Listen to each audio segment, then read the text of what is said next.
Hi, everybody. Welcome back to English 5 Days. My name is Adam, and in this lesson, we are going to look at 15 ways to improve your speaking skills. Let's get started. Okay, let's get to the video. Okay? The first tip is learn words through phrases. So, learn words through phrases. What does this mean? This means instead of studying one vocabulary word at a time and having that be your only way to study vocabulary, it means study entire phrases, study a group of words at a time. So, for example, don't study like morning only. Study good morning or how was your morning, those kinds of expressions. So, you're not just studying one word at a time and thinking about how you need to link that word to other words. Instead, set yourself up to know how to put those words together by studying a few phrases at a time. Okay. The next tip is to watch your favorite video with subtitles. So, when you do this, choose a video or maybe a movie that you like and turn on the English subtitles for that movie. So, while it might be difficult to catch everything that's happening in each scene, you can at least check the subtitles. You can check the information as it's being said. So, if you can't catch everything by listening, you can at least read the words on the screen and understand these as kind of units, or as sentences that you can study. So again, you're not looking just at one word, or maybe even two words together, but you're studying things as a phrase, or as a question, or as a sentence. Okay? Let's go to the next tip. The next tip is to think in the language you want to learn. Think in the language you want to learn. This is a really tough one, especially when you're starting out and it will take time. So don't worry if you can't do this right away. But this means as you go about your day, as you wake up and eat food, go to school, go to work, whatever, try to think. Spend some time thinking in English. Think in the language you're studying. So this can be really boring stuff, like thinking about what you're doing. How could I express that in English? So think about those sorts of everyday actions and activities and try to express them in English. You can do this out loud to work on improving your speaking skills. Okay? Let's go to the next tip. Okay. The next tip is to use available learning applications. Use available learning applications. So that means if you have a favorite application, an app that you like to use to study, make sure you use that. So maybe you've downloaded our application, for example. Thank you. You can use that to work on your speaking. You can do that by reading dialogues, by trying to shadow conversations that you hear. You can also just use your phone's recording function and record yourself, and then listen to it later. That might sound like a really simple tip, but it can help you a lot. So, we sound very different when we're talking. And we often don't hear that unless we kind of step outside our body a bit and listen to ourselves from outside. And recording your voice is a really good way to do that. So make sure you check out the apps and the functions that you have on your phone or your computer to do that. The next tip is to expand your vocabulary by reading. Expand your vocabulary by reading. So a common complaint from learners is they say, I don't feel like I have the vocabulary I need to express myself. I know lots of basic words, but I don't feel like I can say the things I want to say when the time comes in a conversation. So, one way to do this is to work on building your vocabulary. Reading is a really great way to do that. So, choose things to read that you have a connection to. They're related to your hobbies, to your work, to your studies, whatever. Choose things that are relevant, so like they're connected to your life. And read those things and find the key vocabulary words that people use within your daily life activities and try to remember those. Try to make those the vocabulary words that you study and practice, so that you're able to use them when you speak in conversations. The next tip is to talk to yourself. Talk to yourself? Like talking to yourself sounds a little bit crazy, sure. But this is a great way to practice speaking when there's nobody around. You can just practice making the sounds that you're working on. You can practice saying sentences and questions. You can practice talking about your day. So, for those of you that maybe don't have somebody to practice with, this can be an excellent tip. And again, as you talk to yourself, you can also record yourself and listen back. And I know a lot of people say, I hate the sound of my own voice. I hate the sound of my own voice. It's only you. You're the only person who is going to listen to that recording. And it's to help you study, and it helps a lot, actually. This is something that I do when I need to improve my own speaking skills. So, I highly recommend this tip if you want to work on speaking and improving your speaking. So, talk to yourself. Sounds weird, but it helps.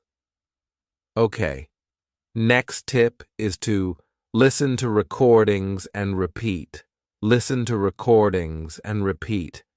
Another word for this is shadowing. So, that means basically you listen to a lesson, for example. Like, if you want to listen to this video or you want to listen to one of our lessons, you can listen to it and then quickly try to say the same thing that the speaker is saying right after them.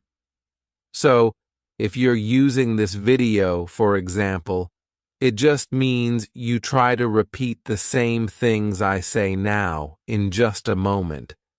So shadowing like this, the point of shadowing like this, is to try to match the intonation and the rhythms of the speaker in addition to the pronunciation. So, this can be helpful if you're having trouble like linking words together on your own, if you're having trouble building your own sentences.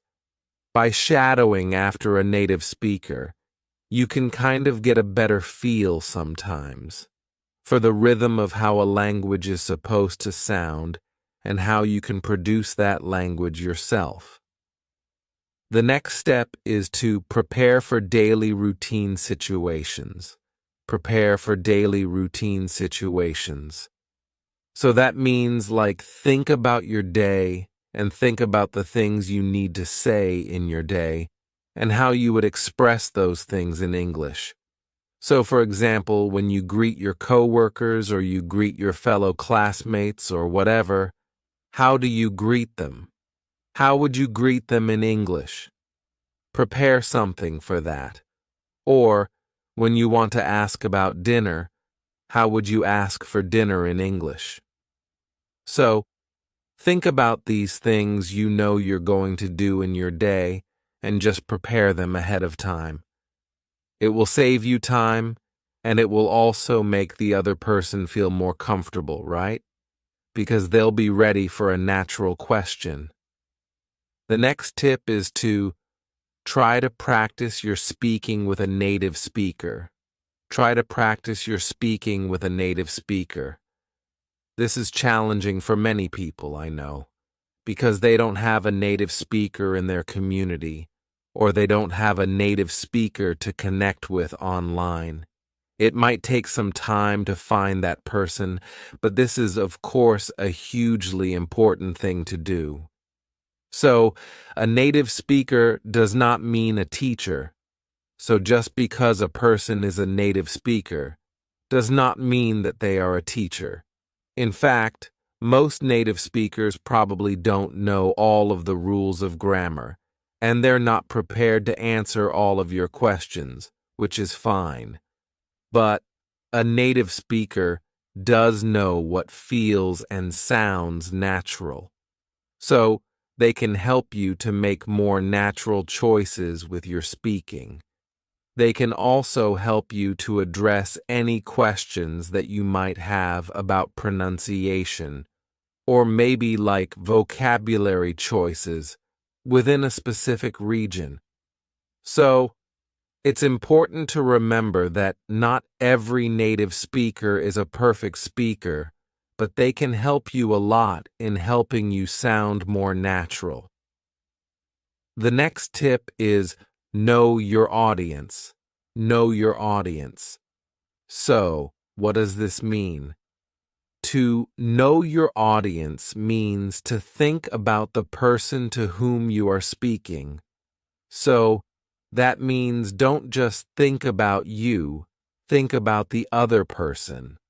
Like, when you're talking to someone else, what are they looking for in the conversation? Are they talking to you to get information? Are you study partners? Are you co-workers? Are you classmates? What are their needs? So, how do you meet their needs? How do you match their manner of speaking? So please try to remember to think about the other person in the conversation as well. The next tip is to ask for feedback and reflect on it. Ask for feedback and reflect on it. So, try to think of someone in your community that you can ask for feedback about your speaking skills. If you don't have a teacher, you can check out the online options that we offer, of course. Or maybe you have an online exchange buddy that you can practice with. But make sure to ask for feedback, and when they give you feedback, don't take it as criticism. So, if someone says, for example, "Oh, your pronunciation of this sound needs some work," don't feel offended. Like, that feedback is intended to help you improve. So, when you receive feedback like that, think about how you can focus your energy on improving those points. So that means please reflect on that feedback and think about what you can do to integrate it. So, to integrate it means how do you put that feedback into your mind and put your energies towards improving that point. All right, the next tip is to avoid reading directly and try to use an outline. Avoid reading directly and try to use an outline. So, this tip is specifically if you need to give a presentation or if you need to share some information, like a report in a classroom. So, instead of just printing a piece of paper and reading directly from the piece of paper like this, in a classroom setting, or if you're giving a speech or a presentation, try to print just an outline of your main points, and then practice talking about those things before your speaking presentation, before whatever presentation you need to do. This will help you sound a lot more natural. It's really unnatural, and it's not very much fun and it's not very interesting to watch someone just read a report in front of a classroom or to read a report in a business presentation. So instead of doing that, try to refer to an outline throughout your presentation. So your outline might be something like introduction, main points I want to talk about, and then you move on to the detailed points you want to talk about. And just write a few words so that you can remember the things that you want to make sure you share with your audience. So, again, this goes back to that point about knowing your audience in our earlier tip. Think about their perspective, too. The next tip is shadow language CDs, and then repeat what you heard. Shadow language CDs, and repeat what you heard. So, very, very similar to the earlier tip about repeating quickly after a native speaker. Like when you're watching this kind of video, if you're not comfortable using a movie or using a video like this one, you can try using language learning audio. So maybe you have CDs, or maybe you have podcasts, or other lesson content that is at a slower pace, and that is easier for you to understand. You can practice shadowing with these things too. You don't have to practice with a native speaker that's talking at fast pace. You can also use these slower practice CDs and practice audio files to do your shadowing exercises. So, don't feel like you have to speak super quickly to practice your speaking efficiently. Practicing slowly is also okay. Keep practicing regularly. Otherwise, your hard work will be wasted. Keep practicing regularly. Otherwise, your hard work will be wasted. So this one I think is pretty clear. But it's important for all aspects, all parts of learning a language. Keep practicing regularly. So that means practice your speaking a little bit every day. If you just try to speak for like an hour, 1 week, it's way too much. So try to practice speaking like 1 minute today and then 1 minute and 10 seconds tomorrow. So keep building. Keep working on things every single day and you'll see much better results in the long term. All right, let's go to our last tip. The last tip is don't give up and stay positive. Don't give up and stay positive. So that means please be kind to yourself. So if you make a mistake in a conversation, it's not the end of the world. If you forget a word or if you say something funny, that's fine. It's all part of the learning process. Please don't worry about those sorts of things. You'll get over them, and you'll learn how to improve. So, make sure that you always continue moving forward and you keep a positive attitude. All right. So, those are 15 tips that you can use to improve your speaking skills. Of course, if you know some other tips, you can please share them with us in the comments. That will be very interesting. If you have any questions or other comments, or maybe if you want to practice making some example sentences, please feel free to do so in the comments section of this video. Thanks very much for watching this lesson. Don't forget to hit the like button if you enjoyed this one. Share it too. And also subscribe if you have not already. Thanks very much for watching this video, and I will see you again soon. Bye.